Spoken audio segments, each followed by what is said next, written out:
ময়মনসিংহে প্রেমের ফাঁদে ফেলে গার্মেন্টস কর্মীকে ধর্ষণ, ৩ জন গ্রেফতার। সুমন আহমেদের পাঠানো তথ্য ভিডিওচিত্রে থাকছে বিস্তারিত।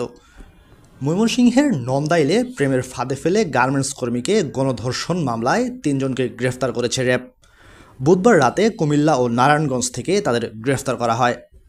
গ্রেফতারকৃত আসামিরা হলেন মোহাম্মদ শাকিল মিয়া, মোহাম্মদ মুমিন মিয়া এবং মোহাম্মদ জাহাঙ্গীর আলম।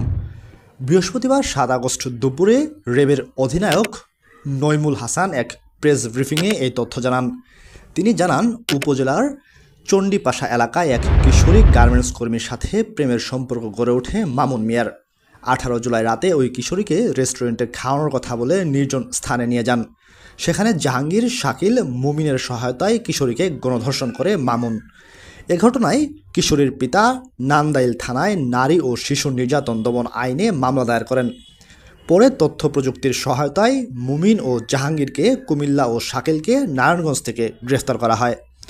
মামলার প্রধান আসামি মামুনকে গ্রেফতার অভিযান চলছে বলেও জানান র্যাবের অধিনায়ক। ৩ জন আসামিকে কুমিল্লা এবং নারায়ণগঞ্জ থেকে গ্রেপ্তার করতে সক্ষম হই।